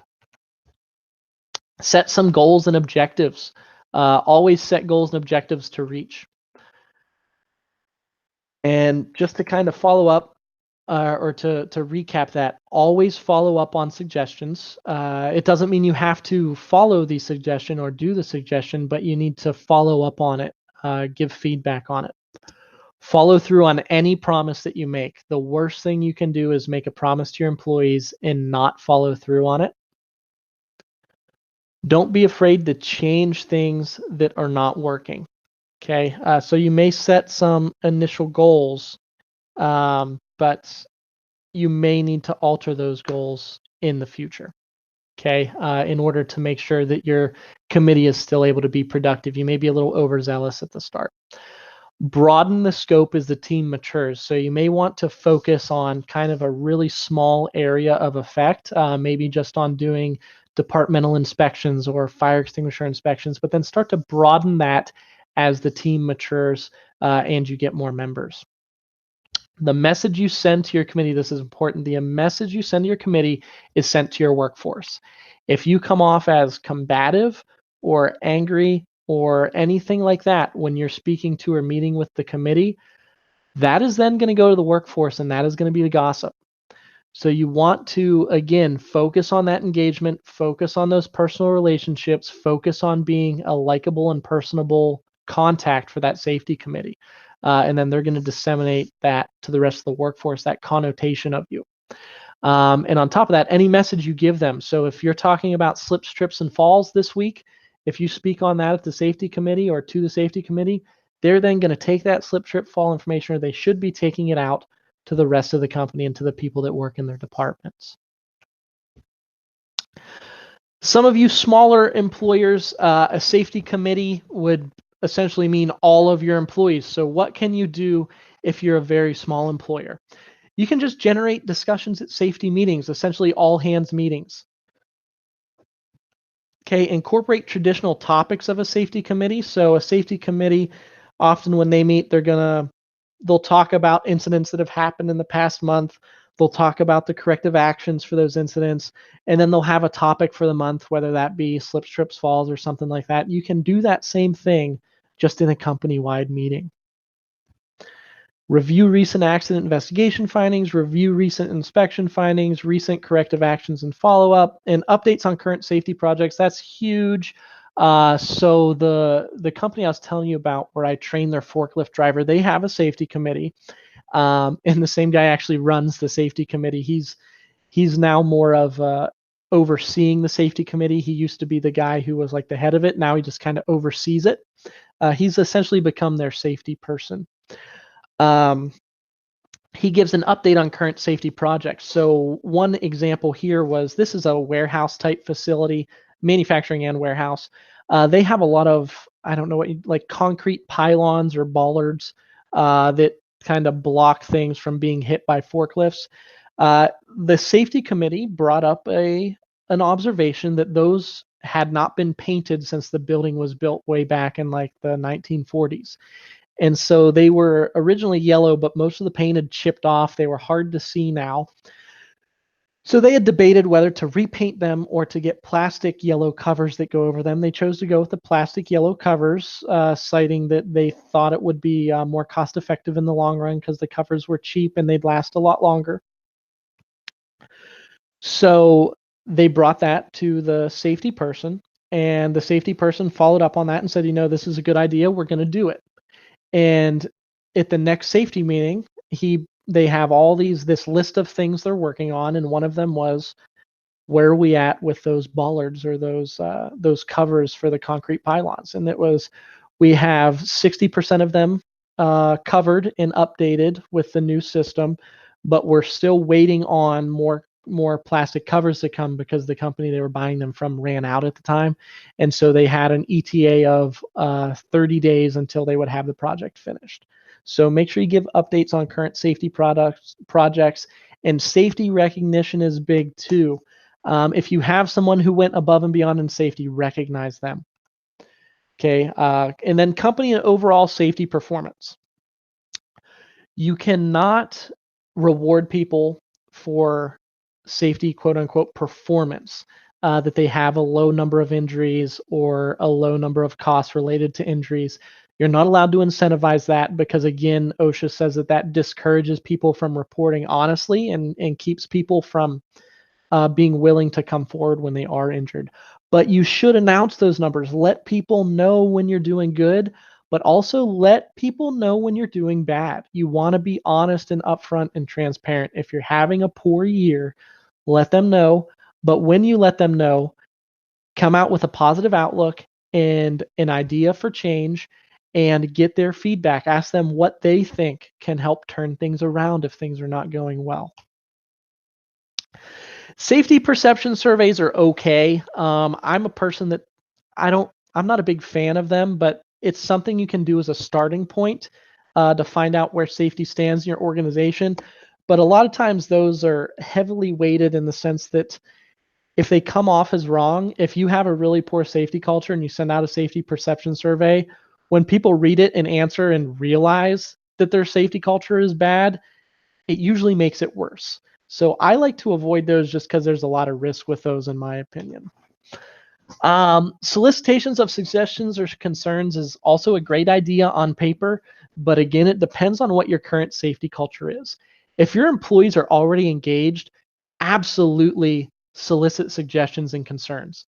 But if your company is not yet at that level of engagement where people are focused on safety and valuing each other and valuing the company, if you put out a suggestion box, you know what you're going to get. It's going to be, I want to raise, this place sucks, Jim picks his boogers. You know, that's what's going to show up in your comment box. And all of those are things I've seen in people's comment boxes before. So again, it depends on where your current status is as far as safety culture, on whether or not those last two are really good ideas or not. If you have a safety committee, they should be the drivers of the safety meetings with the rest of the company. Like I said, that warehouse manufacturer type thing down in Ohio, their quote unquote safety person started out as the head of the safety committee. But that has evolved so much that he has now removed himself from being the head of the safety committee and is more just oversees it, sits in on the meetings, but he is the person the committee now goes to when they have concerns or suggestions. And he lets the committee drive itself. He may supply a safety topic, or they may say, hey, we need information on slips, trips, and falls, and he'll go and get that information and give it to them. But he lets them really drive the safety committee itself. They should be the drivers of those meetings. All right. We're about an hour and 25 minutes in, so we have about 25 minutes left. I'm going to go ahead and give you guys a quick, we're going to give a 5-minute break. That way anyone that needs to use the restroom can go use the restroom. And also I want to take this opportunity to, if you have any questions so far, please type them in the chat. And in about 5 minutes, I'll come back and I'll start answering any questions that you guys have so far. If there are no questions so far, then we'll just continue moving forward. So we're just going to take a little break here for about, let's say 3 minutes. So I'll start back up at 2:28. It's currently 2:25 on the East Coast.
All right. We're going to go ahead and get started back up here. Can everyone still hear me?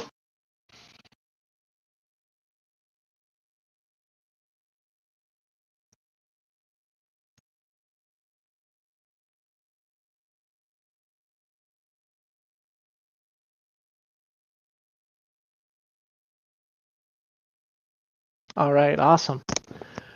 Okay, so some safety recognition plans. So as far as incentive programs go, I told you there's some things that you can't do anymore. You cannot have a rate-based incentive program. In other words, you can't reward people for having zero injuries or anything like that. That is because OSHA is concerned that by doing that, you're going to cause employees to refuse to report injuries because they don't want to risk their reward by reporting an injury. And that may sound a little silly, but it has happened. There was a tuna facility, I believe it was on the West Coast somewhere. But they actually, an employee that got burned pretty seriously actually received death threats for reporting that he got burned at work. This is a person that was burned bad enough they ended up in the hospital for a while. And so the entire company now was not able to get a reward that they were eligible for if they had zero injuries. So that is why that has changed. But there are still things you can do. You can incentivize things that encourage safe work practices and promote worker participation in safety related activities. You should consider programs that are going to reward worker participation in safety program activities and evaluations. For example, when I was at the oil company, we rewarded people for filling out the behavior-based safety observations. It's perfect. Also for attending optional trainings like that CPR training that I said was optional that they offered to all the employees. They gave perks to people who attended it. Okay. Worker completion of safety and health training. That's pretty much what I was just explaining. Reporting and responding to hazards in close calls and near misses. People should be rewarded for reporting. So if they see a safety issue and they let you know about it before it hurts anybody, that should be encouraged big time. That is, again, we call those leading indicators. You want to reward people for noticing leading indicators. Maybe somebody notices that there's a guardrail missing on the mezzanine, which is exactly what I had actually down at that factory where same place we did the forklift trainings. That same factory, they have a mezzanine area that they kind of just use for storage. No one really works up there, but there was a guardrail missing, and that was reported. And at first, there was an explanation. Well, nobody works up there. And then they had a really sharp safety committee because then someone from the safety committee said, well, but there's a fire extinguisher up there right where that guardrail's missing. And then now you're like kind of a catch-22 situation. So what do you want here? Do you want a fine for not having a guardrail from OSHA or a fine for not inspecting the fire extinguisher up there? It's you can't have your cake and eat it too. It's one or the other. So they got that fixed. They got a guardrail installed. And they made sure that that fire extinguisher got inspected regularly. So that employee was rewarded for noticing that and also for corrective action being issued and taken care of. Safety walkthroughs and identification of hazards during those walkthroughs and inspections. This is another cool thing. This is a good bonding opportunity or engagement opportunity as well as if I'm a safety professional or a supervisor and I'm going to go do a safety walkthrough or an audit or an inspection, I should take one or two of the safety committee members with me or all of them. That way they can see the inspection I can do. They're an extra couple sets of eyes that can also find issues. They have the same inspection form as me, so maybe we won't even discuss our findings. We'll just write down what we find and at the end compare our notes. It's a great opportunity to not only train them, but to work with them and to also utilize them.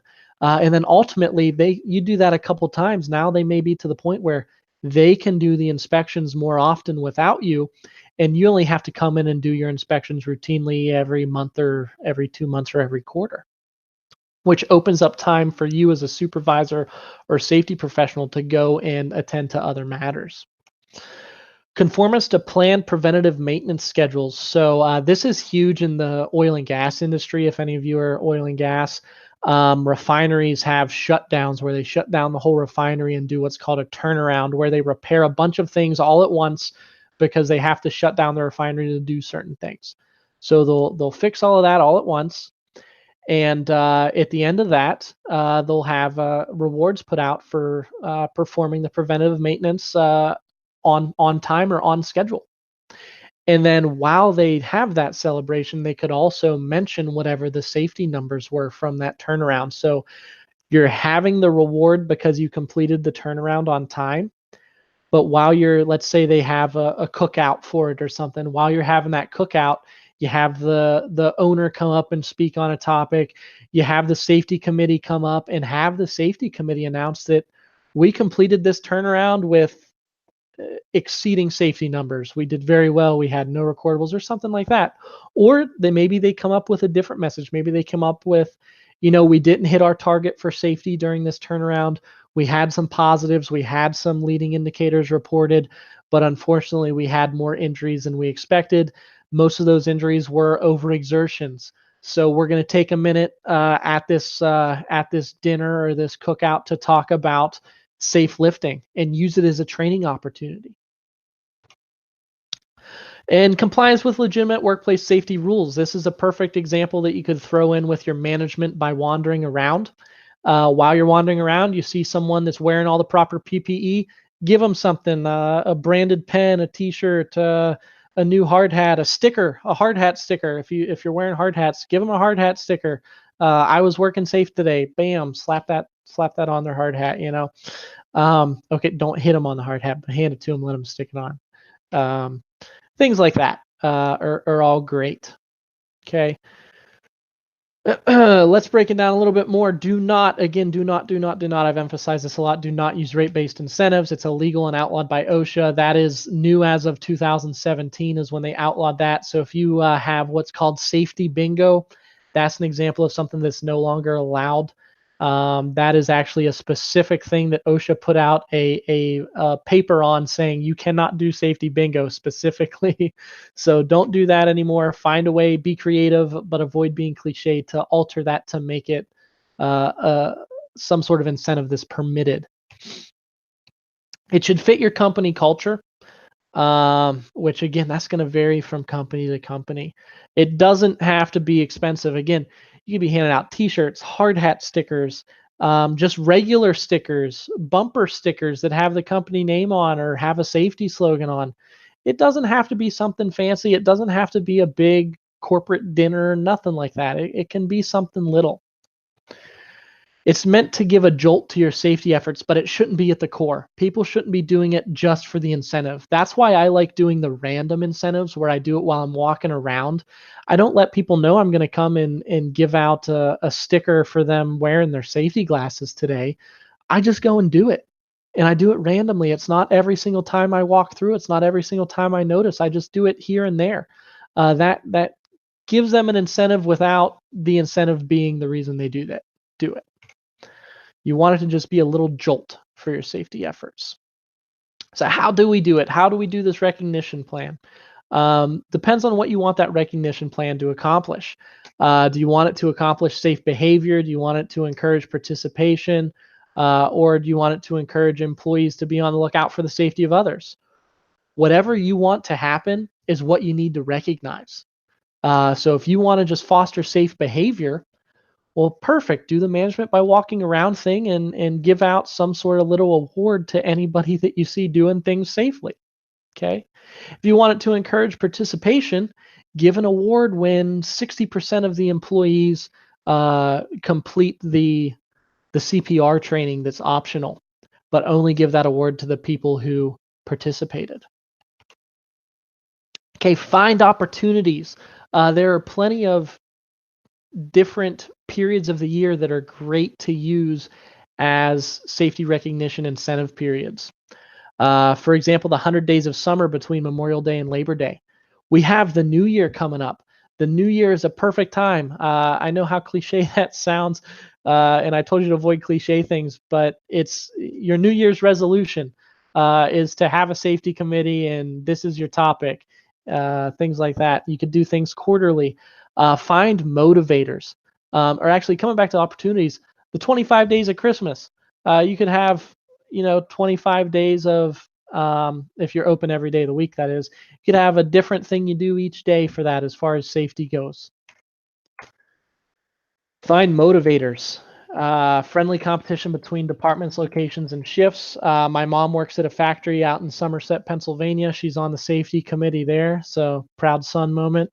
But she got into that after I encouraged her to discuss starting a safety committee at her company, and they did. And one of the things they do is different people in different departments will participate in audits, and they always want to be the department that has the best score, so just friendly competition between departments, locations, or shifts can give you a good motivator. There's not even any money involved there. It's just the competition itself drives it. Set smart goals. Set smart goals and objectives. So those are going to be goals that are specific, measurable, attainable, relevant, and timely. Okay, document the plan, publish it, and communicate it to employees. So whatever your recognition plan is, if it's a formal one, you want to document it, write it down, post it, and let the employees know about it so that they are on the subject. So that kind of goes against a little bit what I said earlier, where I said, you don't want the recognition plan to be the only reason employees do it, and it shouldn't be. There should be plenty of other reasons for employees to want to do it, but that can be one of them. So let them know what the plan is. And most importantly, make it fun. You don't, and whoever's running this program or running the safety committee or running the recognition plan, if you're familiar with SpongeBob, that cartoon, you don't want Squidward to be running your recognition plans. You don't want, or let's go Pooh Bear. You don't want Eeyore to be running your safety recognition program. You want more of a Tigger to be running that, someone who's excited about it and can get other people excited. Okay. So again, those SMART goals, I want to cover that one more time in this slide. Any goal that you set, you want to make it specific so that you know what your goal is. You want to make it measurable, because if you can't measure it, how do you know if you met your goal? So an example of a bad goal would be, we want employees to understand the importance of slip, trip, fall safety. Okay, how do you measure that? How do you know if employees understand it? Okay, so maybe your goal instead would be, we want to train our entire workforce on ways to prevent slip, trips, and falls. And then we want to make it time-based, so by the end of the first quarter. We want to make it relevant, so we picked a topic that was relevant to us. Maybe we recently had a fall in the workplace, so we've gone with slip, trips, and falls as our topics.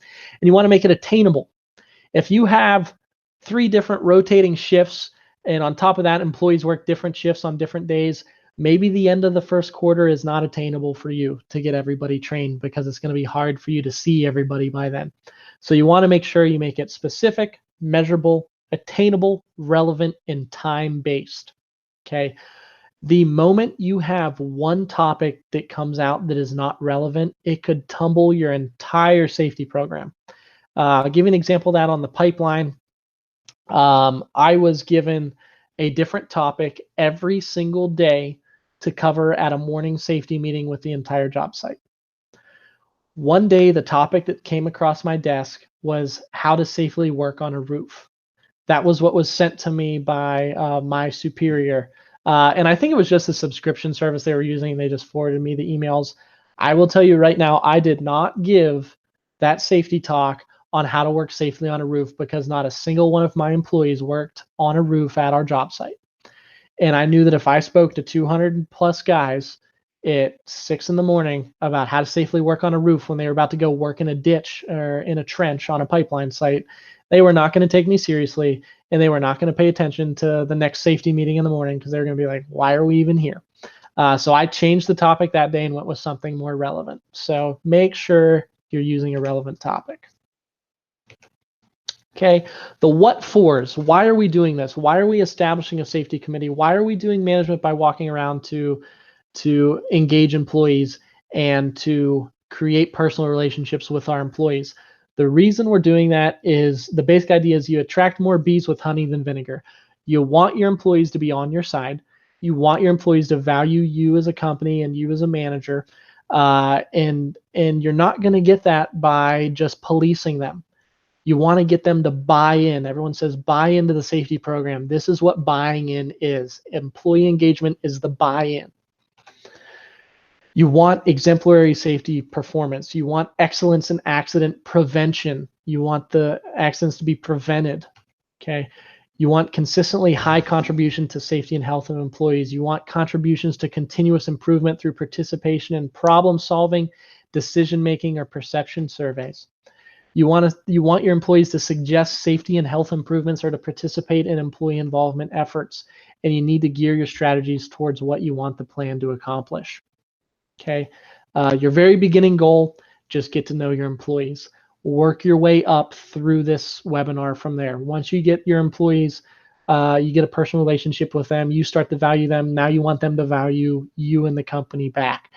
Now you want them to start taking on roles in safety. Now you want them to start participating in a safety committee, and you just keep moving. And ultimately, your end goal is whoever's running that safety committee, they're going to spin off from there.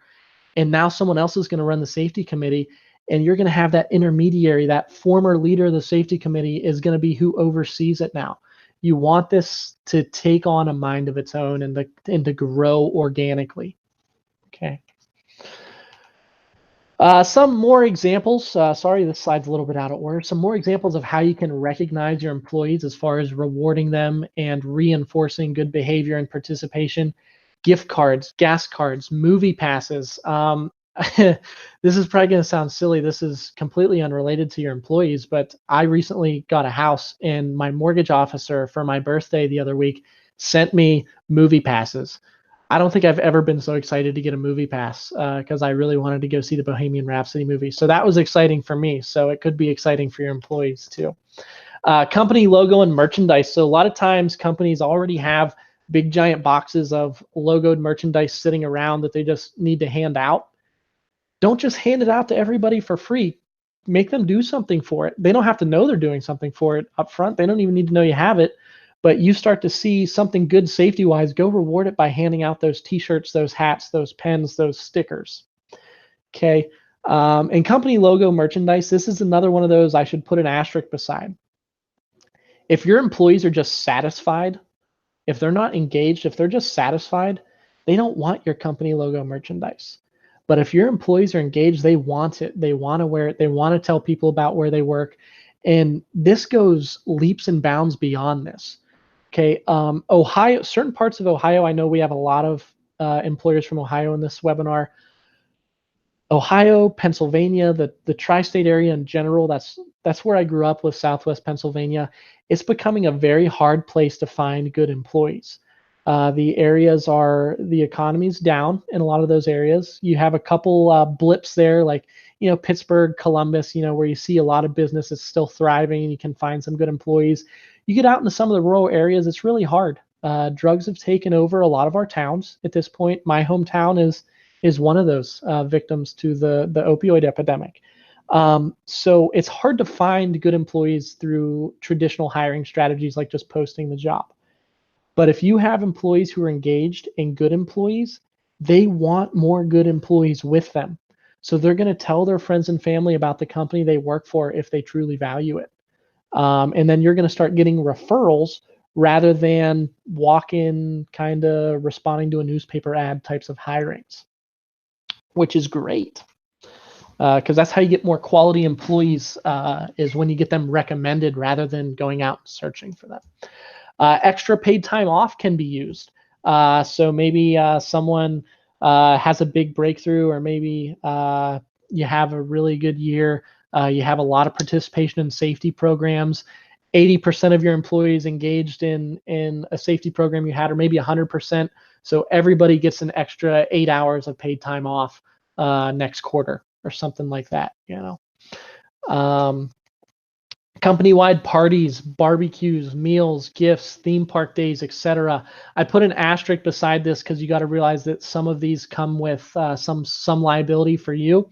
If you do a company-wide party or barbecue, meals, anything like that, hire a third party to come in and cater it. Do not cook it yourself.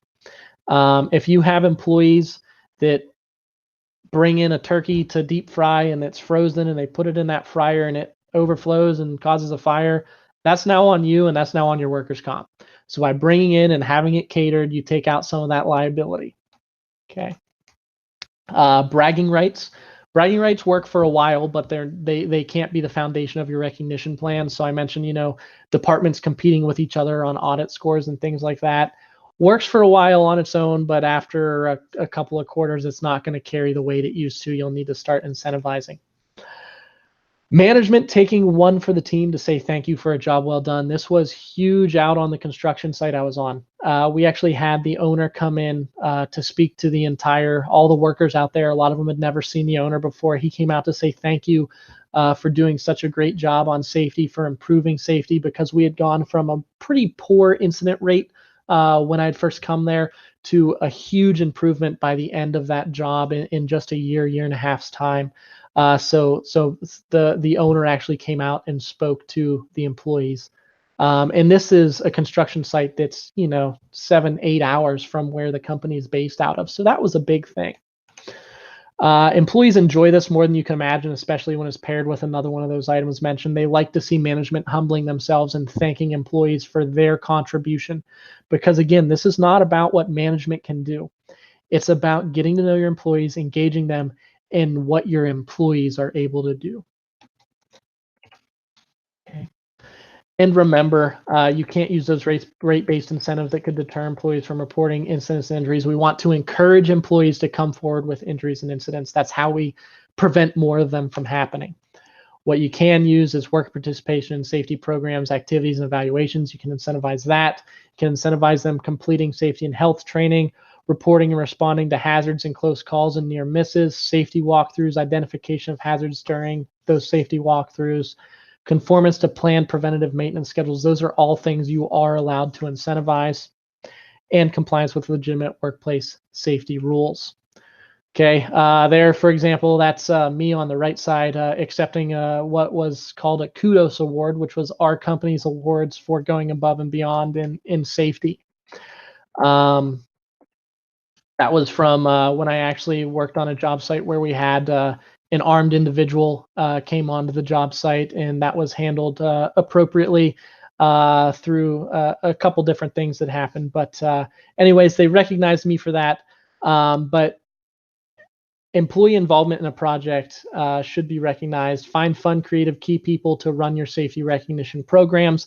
Get buy-in from labor organizations. This is very important. If you are a union job site, before you ever get a safety committee, before you ever start incentivizing participation in safety programs, especially optional ones, make sure you get approval from the union. Okay, run that by your union steward and representative if you're a union job site. Your safety committee members should also buy into any programs you come up with, and upper management, etc. So make sure the owner or whoever's above you is aware of you formalizing a safety committee or a safety recognition plan. Make sure you get approval for that in advance. Don't be afraid to make minor adjustments or even complete overhauls as you go, because maybe you're not going to hit that goal, but you still made progress. So recognize the progress that you do make. Did you see your goals or see significant improvement? What's the consensus of the workforce? Do they like the changes? Do they not like the changes? Know your workforce before you ever get started. It's very important. If I am trying to change a safety culture or start a safety committee or start a recognition plan or any type of safety program, I'm going to approach it very differently if I work in an office in the Northeast compared to if I'm working on a construction site in Texas. And then that's going to even be different than a construction site in Washington or California. You need to know your workforce before you ever get started on any of this. So again, this all starts with that management by walking around, that MBWA or those Gemba walks, whatever you want to call them. That's where this all starts, is by getting to know your workforce, understanding them, understanding what makes them tick, valuing them, and creating a personal relationship with your workforce. Whether you're a small company or large company, that is where it starts. If you're a large company, that sounds like a lot if you're working in the corporate office. So where do you start if you're a large company? You start by training your supervisors and your managers. Maybe start with your regional managers and work your way down. You always start at the top and work your way down. Train them on the exact topics we just went over. This video recording of this is going to be left up for at least 1 year or until we update the content. So this will stay up until we update the content. Maybe we come out with the same webinar again with more recent information. So you can use this link. You can register other people in your company to get a link. You can get other people trained on this if you're a larger company so that they can go out and they can do the management by walking around, okay, and start a safety committee at their particular job site. All right, we're wrapping up here. I'm in my last 4 slides. We have about 6 minutes left. We're going to balance results and behavior-driven rewards. Okay, so you want to have rewards for both types of things. So results, in other words, people passing safety courses, people doing well on their audits and inspections, you need to reward that. You also need to reward people's behavior. So people doing things safely, wearing their PPE, going at the appropriate speeds when they're driving around in the parking lot. Those are examples of behaviors that can be rewarded, okay? This should be a deliberate effort to develop the plan, but not random guesses of what might work. So your safety recognition plan should be a deliberate effort to help improve your safety programs and plans, not random guesses on what employees are going to like. So you need to, again, start with that foundation of knowing your employees, knowing what makes them tick before you decide what your recognition method is going to be. And the effectiveness of a recognition plan can make or break your entire safety program. Okay, if you don't have a good means of recognition, people are just going to lose interest. They're going to lose interest. They're going to stop participating in your safety programs. That doesn't mean they're going to start having safety violations. They might still follow the rules because they don't want to get fired because, again, you have that disciplinary plan in place, but they're not going to be engaged. They're not going to be doing anything extra. They're not going to be driving improvement. So what are the benefits of everything that we talked about today if you can get that into place? Again, start with the baby steps, get to know your employees first. End game, investing your employees is going to pay you dividends. And a lot of it is indirect revenue, so it can't necessarily be traced. But you're going to have a high return on investment. An enormous amount of learning is going to take place, especially if you have training programs that people are going to be participating in. As employees buy into these programs and like these programs, they're going to value the safety of themselves and others more and more and more. The higher morale is going to come with that, and people are going to enjoy coming to work. They're going to come to work with a positive attitude. When people come to work with a negative attitude, they get hurt more often. There's no denying that. Okay, you're going to have lower turnover, which means your investments are going to start to pay dividends. Okay. Now we don't have to do training for new hires as much. We just continue to build on the training that we've already done with employees. So lower turnover, a better applicant pool because you're getting those referrals. So you're getting better workers that are going to be more productive and safer. So you're going to limit your losses. Higher productivity because of the higher morale. Employees are going to feel valued. This produces what's called an indirect return on investment. Our goal was to lower our claim rates, lower the amount of injuries we had, but we did all this other stuff too. We have the lower turnover, better applicants, higher productivity, and valued employees that are participating in improving safety. Okay, teamwork is going to improve as well when you have employee engagement and employee involvement. The output of them together is greater than the sum of them working on their own. Now that they're working together, things are going to go smoother, and again, more productivity. And here is a keystone of it all. If the safety coordinator leaves, or whoever's driving this program, if you have a good safety committee in place before you leave, the safety coordinator leaves or the HR director leaves, they take a new opportunity with a bigger company or whatever, the safety program won't leave and the safety program won't stop because, again, this committee of multiple individuals is driving it now. The safety coordinator has handed it off to the committee and they are driving it. Now, a new safety coordinator may come in, or maybe you promote someone out of the committee to be the safety coordinator. Maybe you invest in them, get them maybe like an associate's degree in safety or something like that, send them to more training, and now you hire them as the replacement. And it snowballs. Or you hire someone from outside to come in, but you have this committee in place so the wheels keep turning even as you transition somebody new in. Fewer injuries, lower BWC premiums, bigger bottom line. Okay. Real quick, I wanted to cover some common policy and training gaps. I know I'm running out of time now, but these are what will make great focal points for safety committees or projects for engaged employees to fix. Ladder safety is huge. Lockout, tag out, whether it's awareness or authorized level. Machine guarding, fall protection, training and training documentation. So make sure you're keeping documentation of any training that you're doing. Okay, electrical training, particularly daisy chains for those of you in offices. That's where you kind of plug in multiple surge protectors and things like that together. Don't do that. That's a fire hazard. You could overload a circuit. Equipment inspections, forklifts, making sure everyone's certified for those, making sure if you're working in excavations that you have a competent person on site, and many more. These are all things you can use as training topics or focal points for your safety committees. Slips, trips, and falls I didn't have in there. That's another good one. Parking lot safety, cold weather safety if you're working outside in the winters. And those are things that I want you to keep an eye out for in your email in the future. We're actually working on developing a series of toolbox talks that will be designed for safety committees.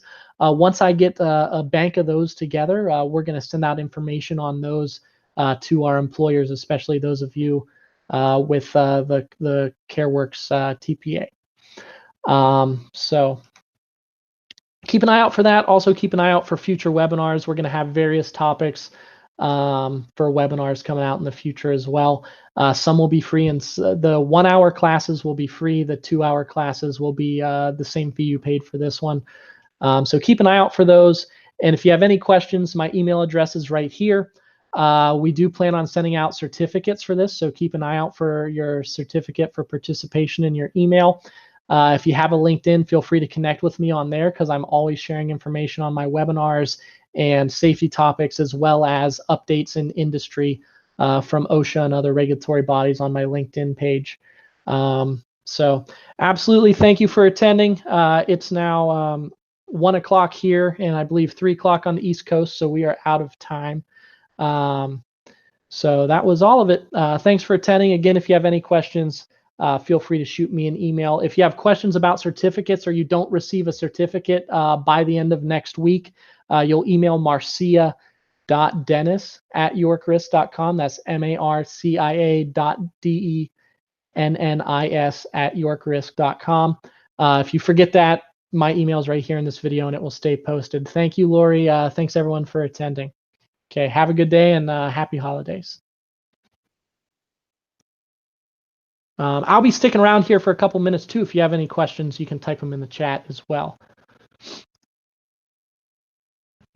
Okay, and make sure if you plan on getting a certificate for this, especially with the BWC for your 2 hour credit, make sure you paid and registered for the webinar through the registration link.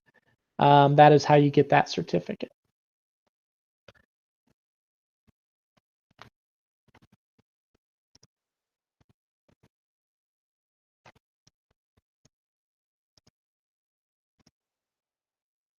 All righty, doesn't look like any questions coming in. So have a good holiday month, and we'll talk to you after the new year.